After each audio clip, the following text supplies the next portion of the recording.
رونے والی آنکھیں مانگو، رونا سب کا کام نہیں ہے، ذکر محبت عام ہے لیکن سوز محبت عام نہیں ہے۔ حضرت سیدنا صالح موری رحمت اللہ تعالیٰ علیہ فرماتے ہیں گناہ دلوں کو زنگ آلود کر دیتے ہیں، اور وہ زنگ روئے بغیر زائل نہیں ہوتا۔ یہ ایسے آنسو ہیں جو نکلتے باہر ہیں دھوتے اندر ہیں۔ گناہوں کا ازالہ آنسوؤں سے کچھ تو ہو جاتا، مجھے رونا بھی تو آتا نہیں ہائے ندامت سے۔ قرآن مجید کی جب ہم تلاوت کرتے ہیں تو تلاوت قرآن مجید کے دوران دیکھیں کہ کہیں رحمت کی آیت آتی ہے تو کیفیت رحمت والی بنے گی، مگر ایک جہنم کیا ذکر آئے گا تو بندے کو رونا آئے گا، تو گویا کہ اس کا کلیجہ منہ کو آ رہا ہوتا ہے۔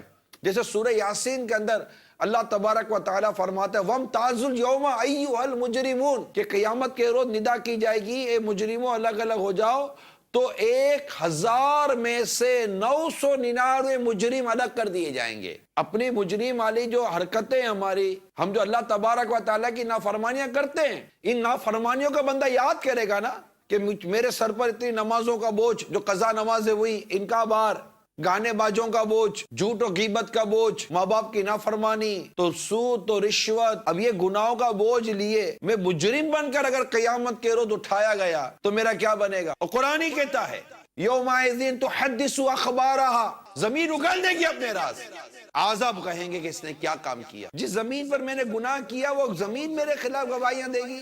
اللہ کے نافرمانی کر کر چلے گئے، آپ بولو کسی نے دیکھا نہیں، ارے اللہ کے بندو زمین گواہ ہے۔ حضرت سیدنا جریر بن عبداللہ رضی اللہ تعالی عنہ سے روایت ہے نبیوں کے سرور صلی اللہ تعالی علیہ وسلم نے ہم سے فرمایا میں تمہارے سامنے سورہ تکاثر پڑھتا ہوں، الہاکم التکاثر، جو روئے گا وہ جنت میں داخل ہوگا۔ چنانچہ سرکار مدینہ صلی اللہ تعالی علیہ وسلم نے اسے پڑھا، ہم میں سے کچھ تو روئے اور کچھ نہ روئے۔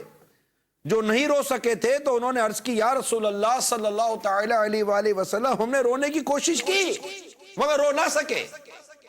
تو سرکار مدینہ صلی اللہ تعالی علیہ وآلہ وسلم نے ارشاد فرمایا میں تمہارے سامنے سے دوبارہ پڑھتا ہوں، جو روئے گا اس کے لیے جنت ہوگی، اور جو نہ رو سکے وہ رونے کی سی شکل ہی بنا لے۔ اب آنکھیں گناہوں سے گندی ہو گئیں، کیسے صاف ہوگی؟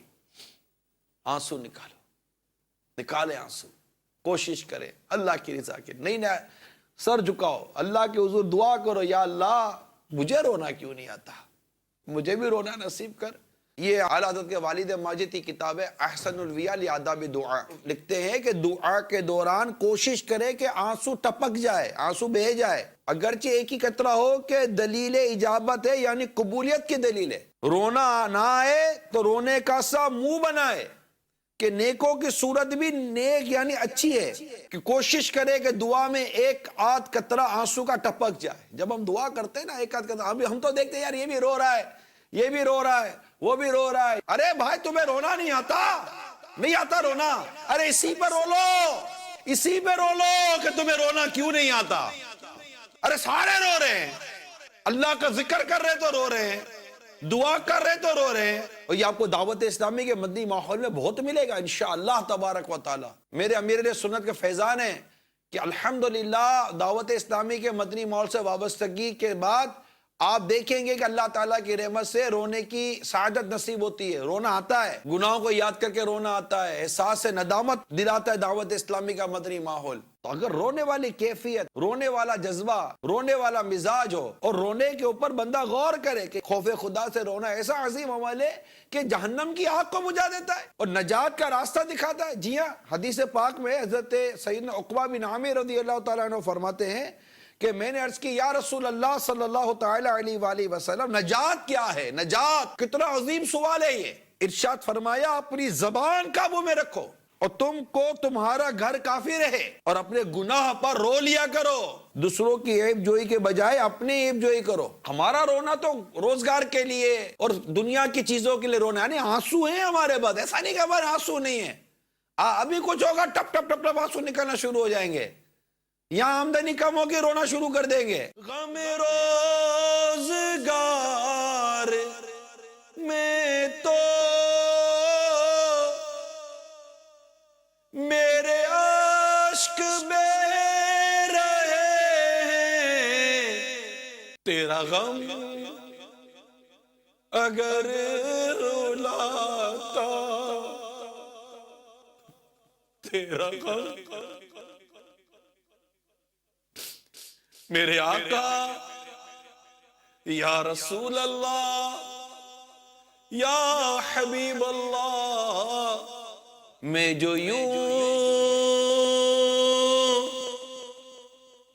مدینے جاتا تو کچھ اور بات ہوتی،